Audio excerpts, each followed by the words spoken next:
Hello students, कैसे हैं आप? बढ़िया।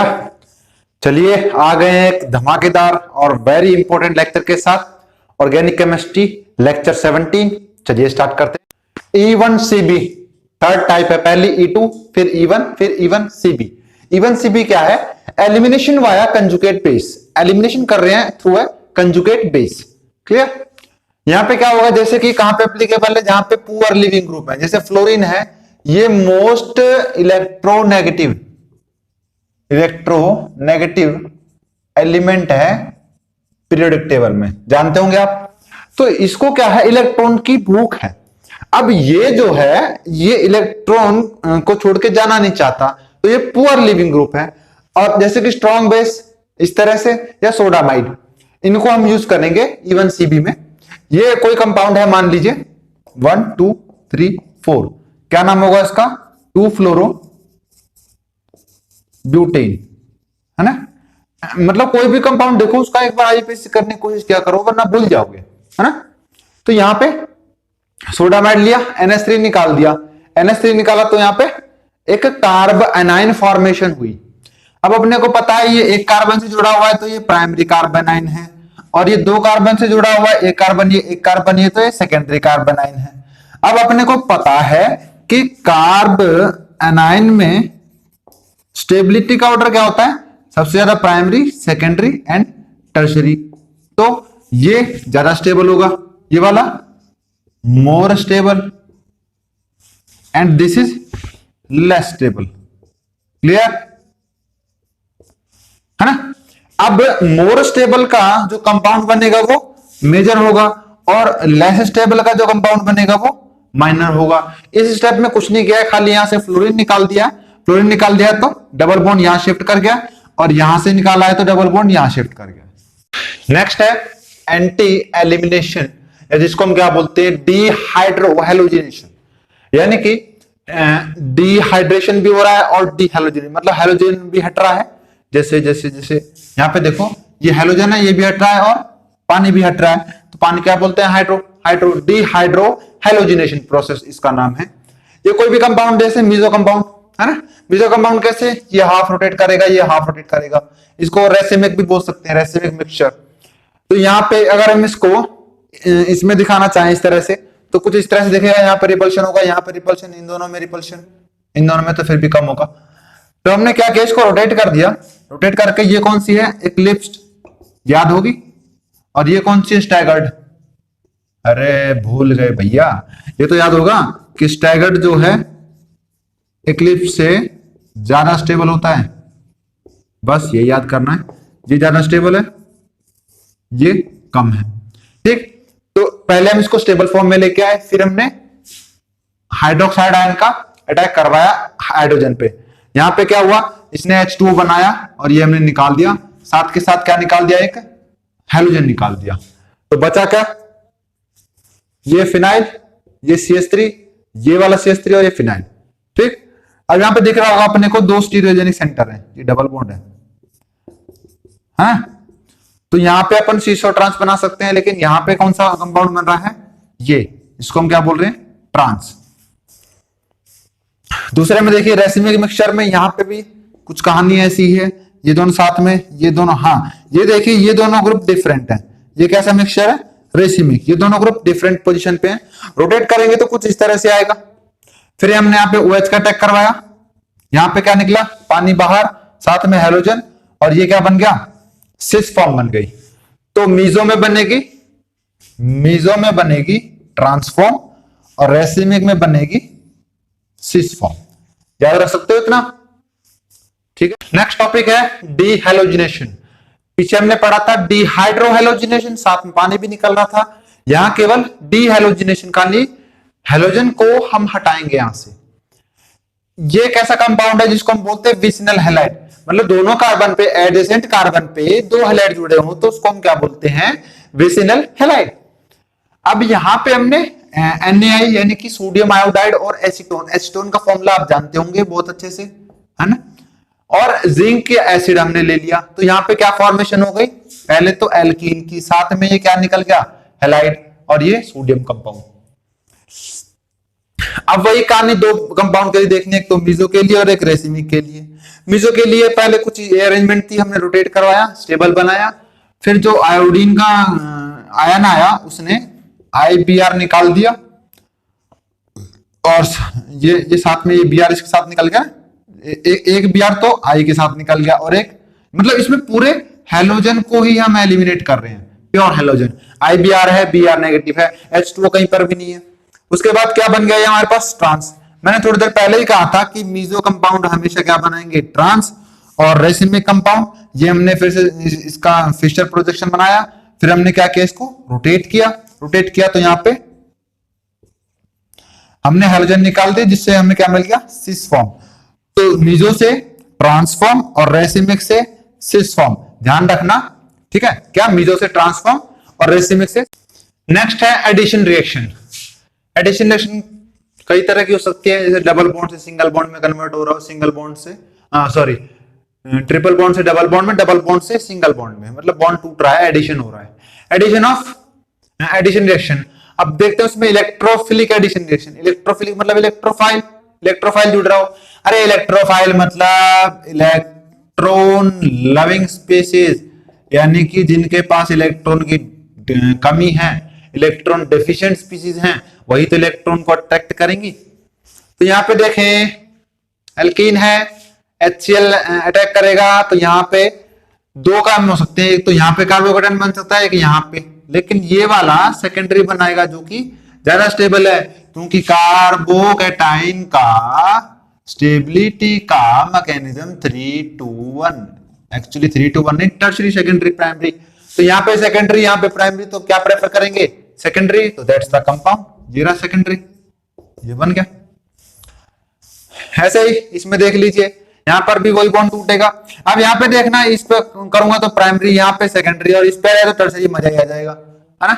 तो यहाँ पे क्या हुआ है, यहाँ पे बॉन्ड तो टूटा है, लेकिन साथ साथ 1,2 मिथाइल आयन शिफ्टिंग भी हुई है, ठीक है, मिथाइल आयन शिफ्ट हुआ, तो यहाँ पे फिर क्या किया हमने, Cl का अटैक करवा दिया, वो यहाँ पे आके जुड़ गया। ये बोला रीअरेंजमेंट पॉसिबल, बिल्कुल होगी रीअरेंजमेंट। जहां पर भी कार्बोकेटाइन कार्बोनेन की बात आएगी, वहां रीअरेंजमेंट पॉसिबल है, बिल्कुल पॉसिबल है। एडिशन ऑफ HX, हाइड्रोजन और हेलोजन, कार्बोकेटाइन मैकेनिज्म को फॉलो करेगा, सेम वही कंसेप्ट है, बस थोड़ा सा अलग बनाना पड़ा। कैसे, यहाँ पर भी देखो सेकेंडरी स्टेबल है, तो यहाँ पे बन गया। इसके कुछ और एग्जांपल कर लेते हैं, 2-3 कुछ और एग्जांपल कर लेते हैं इसके। यहां बॉन्ड टूटेगा, यहां प्राइमरी बन सकता है, सेकेंडरी, लेकिन यहां पे अगर शिफ्ट कर दिया जाए तो टर्शरी भी बन सकता है। तो क्या होगा, यहां पे सेकेंडरी बना दिया, उसके बाद क्या किया, मिथाइल आयन शिफ्ट कर दिया, शिफ्ट किया तो ये बन गया tertiary, tertiary carbocation most stable, कोई दिक्कत नहीं, और फिर यहां पे जोड़ दिया हेलोजन को। क्लियर, आसान है। सेम यहां पे किया, यहाँ पे कार्बोकेटाइन बन गया सेकेंडरी, ठीक है, यहाँ पे और कुछ बन भी नहीं सकता। यहाँ पे एक बहुत इंपॉर्टेंट टॉपिक है, यहाँ पे कंसेप्ट लगा है ये रिंग एक्सपेंशन का। ये किससे हुआ, 5 से 6 में और 4 से 5 में, ये केवल इन्हीं में पॉसिबल है ना। अब तक तो याद होगा आपको, इन्हीं में पॉसिबल है 5 से 6, है ना। तो 6 में फिर यहाँ पे ये आयन इधर मूव करेगा, कैसे, 1-2 हाइड्राइड आयन शिफ्ट से, क्योंकि यहाँ पे स्टेबिलिटी ज्यादा है, क्योंकि यहाँ पे भी तो एक कंपाउंड जुड़ा पड़ा है भाई। यहाँ पे देखो तो 1-2 से जुड़ा हुआ है, यहाँ पे देखोगे तो 1-2-3 टर्शरी होगा ना यार। तो उसके बाद कुछ नहीं भैया, हेलोजन को अटैक करवा दो, बन गया compound. Addition of H2O, addition of H2O मतलब addition of water to alkene called hydration. जरूरी नहीं है, और कहीं भी ऐड कर दो तो भी हाइड्रेशन कहलाएगा, लेकिन अभी अपने को एल्कीन की स्टडी करनी है। 3 तरह से हो सकती है भैया, एक तो डायरेक्ट हाइड्रेशन करवा दीजिए, दूसरा ऑक्सीमर्क्यूरेशन, डीमर्क्यूरेशन, वेरी इंपॉर्टेंट, फिर तीसरा hydroboration oxidation, one of the most important concept, ठीक है, मैकेनिज्म बहुत काम आएगी इसकी। क्या क्या है, डायरेक्ट हाइड्रेशन, सीधा पानी मिला दिया, oxymercuration, demercuration and hydroboration oxidation. Direct hydration में क्या है, अपने को यूज करना पड़ेगा डाइल्यूट H2SO4, जो कि पानी में मिलकर क्या बना लेगा, हाइड्रोनियम आयन विद एनायन, ठीक है, जो कि एक्ट करेंगे ऐसे, ये क्या है, इलेक्ट्रोफाइल, जो इलेक्ट्रॉन लविंग स्पीशीज है, और ये क्या है, न्यूक्लियोफाइल, ये न्यूक्लियस लविंग स्पीशीज है। क्लियर। यहां पे एल्कीन है, हाँ क्या बोलेंगे इसका यूपीएससी नेम बताओ जरा। अरे बहुत बढ़िया, प्रोपीन या प्रोप1इन। तो डाइल्यूट H2SO4 और H2O, यहां पे क्या बन गया, कुछ इस तरह से OH आगे जुड़ गया। क्लियर। तो ये क्या था, डायरेक्ट हाइड्रेशन। चलते हैं ऑक्सीमर्क्यूरेशन, डीमर्क्यूरेशन और हाइड्रोबोरेशन की तरफ। नेक्स्ट टॉपिक है ऑक्सीमर्क्यूरेशन, डीमर्क्यूरेशन। मर्क्यूरेशन डीमर्क्यूरेशन मतलब क्या है, यहाँ पे हम मर्क्यूरिक एसिड को यूज कर रहे हैं, इसलिए इसका नाम थोड़ा अजीब सा है। आपको अगर पहली बार सुन रहे हो तो काफी अजीब लग रहा होगा। ऑक्सीमर्क्यूरेशन डीमर्क्यूरेशन में क्या यूज कर रहे हैं अपन, मर्क्यूरिक एसिड, वही एल्कीन है, वही हाइड्रेशन करना है, सेम प्रोसेस है, बस थोड़ा सा यहाँ पे मैकेनिज्म का फर्क पड़ेगा। क्या कि यहाँ पे एल्कीन, सॉरी ये एल्कीन, ये मर्क्यूरिक एसिड, कार्बोक्सिलेट आयन निकाल दिया, फिर यहाँ पे इंटरमीडिएट बना मर्क्यूरी के साथ, फिर हमने कुछ वाटर ऐड किया, तो यहाँ पे कुछ इस तरह का कंपाउंड बन गया। ये यहाँ पे शिफ्ट किया, यहाँ पे है ना 1-2 शिफ्टिंग इस आयन की। एक मिनट यार, इजी लिख दिया मैंने गलती से। ठीक, ये लेस स्टेबल है और ये ज्यादा स्टेबल है। भाई यहाँ पे तो आयन है ना, ये तो कंपाउंड है। फिर यहाँ पे क्या हुआ, हमने NaBH4 डाल दिया, है ना, सोडियम बोरोहाइड्राइड। ये क्या करेगा, it weakens the carbon and mercury bond. ये टूट जाएगा तो यहाँ पे बस ये हटा दो, क्या बच गया, अल्कोहल ही तो बचा, प्रोपेन टू ऑल। क्लियर। तो ये कुछ पॉइंट्स निकलते हैं ऑक्सीमर्क्यूरेशन डीमर्क्यूरेशन से। एक तो पेरिसाइक्लिक रिएक्शन है, कोई अरेंजमेंट नहीं है, मार्कोनिकॉव रूल अप्लाई होगा, एंटी एडिशन H2O किस में कन्वर्ट होगा, OH में, और NaBH4 होगा हाइड्रोजन में। मार्कोनिकॉव रूल क्या है समझ लेते हैं, जानते होंगे यार वैसे तो आप। मान लीजिए ये कोई कंपाउंड है और इसमें मैं HX का अटैक करवाऊं, तो किसके पास हाइड्रोजन जाए, किसके पास हेलोजन जाए, है ना। तो इसमें तो यार किसी के पास कुछ भी भेज दो कोई फर्क नहीं पड़ता, यहां पे बन जाएगा CH3 CH2X, यही रहेगा कंपाउंड। लेकिन अगर यही चीज यहां करनी हो तो ये बॉन्ड टूटेगा। अब एक तो यहां बन सकता है, एक यहां बन सकता है ना। अब इसमें प्रॉब्लम है, तो मैं ये कहूंगा आप इस तरीके से समझे कि जहां पे ज्यादा स्टेबल होगा ना कार्बोकेटाइन, वहां पे आप हेलोजन को जोड़ दीजिए, यानी कि स्टेबल कहां होगा, यहां पे, क्योंकि यहां पे सेकेंडरी बन रहा है। तो हाँ मैं जानता हूं आपने स्कूल में सुना होगा, जिसके पास ज्यादा हाइड्रोजन है उसके पास एक और हाइड्रोजन चला जाएगा, और जिसके पास कम है उसके पास हेलोजन चला जाएगा। वो समझता हूं मैं, लेकिन उसमें कंफ्यूजन है। यहाँ पे आप सीधा सीधा देखिए कि सेकेंडरी या टर्शरी कार्बोकेटाइन कहां बन सकता है, सिंपली कोई दिक्कत ही नहीं है। और अगर यहीं पे आ जाता, ये रिएक्शन दे दी होती है एग्जैक्ट H2O2 के प्रेजेंस में HX, तो क्या होता, अब H2O2 पेरोक्साइड, जिसको हम खाराश इफेक्ट भी बोलते हैं, सुना होगा आपने 11th में, तो क्या वो क्या करता, वो यहां पे जोड़ता, क्या बनाता, CH3 CH2 और CH2X। ये इफेक्ट है किसका, पेरोक्साइड का, H2O2, इसको क्या बोलते हैं, पर ऑक्साइड। तो ऑक्सीमर्क्यूरेशन डीमर्क्यूरेशन में क्या लग रहा है, मार्कोनिकॉव रूल। एंटी एडिशन हो रहा है, दिखता है तो अपने को H2 किस में कन्वर्ट हो रहा है, हाइड्रोक्साइड आयन में, NaBH4H में, है ना। अब इन दोनों के कुछ रोल समझ लेते हैं अपन, कहां पे क्या क्या रोल है।